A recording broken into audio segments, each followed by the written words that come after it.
I know you don't want to talk about the MVP award too much, but it was just 2 years ago when we were talking and it came up for the first time. How surprised were you that it happened so quickly after we first mentioned it? Man, actually, let's start with this. Like, I'm surprised with my whole career. What I tell my family every time is that, everybody throws their comments out there and what they believe. And they always ask me, Jan, does it bother you? Like, it doesn't bother me. Why does it bother you? You're like one of the most competitive guys. You always want to win. You always want to be the best. Why does it bother you? I'm like, because I ain't supposed to be here. Like, when I came to the league, I was just trying to play. I was just trying to make the team. I was just trying to not be sent down to the G League. And 5 years later, I'm in the MVP conversation, or I'm in the conversation that I can win a championship. Like, I ain't supposed to be in this situation. I know that I worked really extremely hard to be here, but I never thought I'm gonna be here. So I'm just happy. That's what people don't realize. I'm just happy that I'm here. I'm just happy that, all this has gone. Like, my career has gone so nice and everything has come so fast. But when we had the conversation, in the back of my head, that I said that I might win the MVP. I said that I definitely believe that. I thought that was a thing that's gonna make me be better, keep me accountable to always show, come out in every game and play, my best and help my team win. And sometimes you talk things and talk it into existence, and it happens. The reason I ask is because when Steph Curry was 24, he was still 3 years away from his first MVP. So it has happened very quickly for you. Another question. Have you thought at all, do you realize that when you held the MVP trophy, essentially you have become a Hall of Fame basketball player? Every player who has won the MVP is in the Hall of Fame when they became eligible. I've never thought about that. I never thought about that. Obviously, it's one of my goals to remember when I retire to be in the Hall of Fame. And I work hard every day, and I'm going to continue working hard.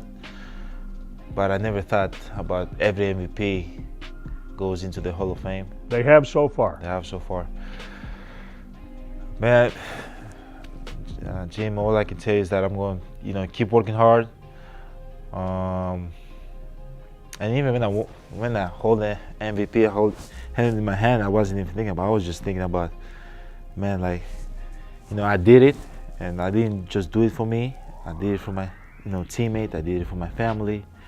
I did it for my coach that believed in me and gave me the ball and let me be stubborn sometimes and let me break off plays. They just let me be me and let me come and work out in the lockout day that nobody's allowed in the gym. I did it for the city of Milwaukee that love my family and love me from the first day. That never made me feel like I didn't belong here. That's the people I was thinking about. I wasn't thinking about I'm the MVP, I'm the 34th guy that I ever done it. I was thinking about my dad. Now I was just, since I started playing basketball, every time I step on the floor, I step on the floor for somebody else. When I work out for me. But when I go out there, it's not for me, it's for the people I represent. It's for my family, it's for the people that believed in me, it's for my teammates, it's for the people in Milwaukee. And that's one thing that motivated me my whole life, and I love it. I love it. That always keeps me, because I never want to feel like I let people down. And that's what pushes me forward and have made me great so far. How important would it be if you could win the Defensive Player of the Year award? So I was close last year. Obviously Rudy Gobert had an amazing year and he definitely deserved the award. I want to be one of the best defensive players in the league. I want to be the best defensive player of the league, and that's definitely one of my goals. Coach Bud believes that I can do it.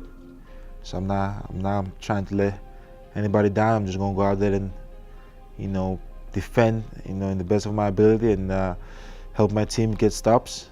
But yeah, that's something that I feel like I'm capable, that I can do it. So I hope in my career I can get it done. One of the things I've learned this summer is good things happen when we do the next right thing. How have you learned to do the next right thing? And what is the next right thing for you in your life now? The next right thing for me is always get better. Take it day by day, and always try to be in the moment.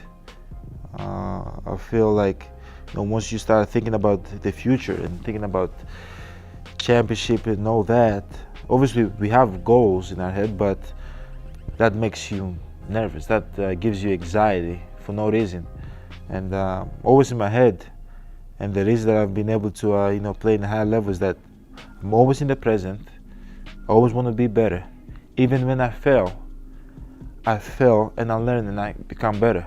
So I can't lose in life, and that's one thing that I've been doing since day one, and I think that's the next right thing for me.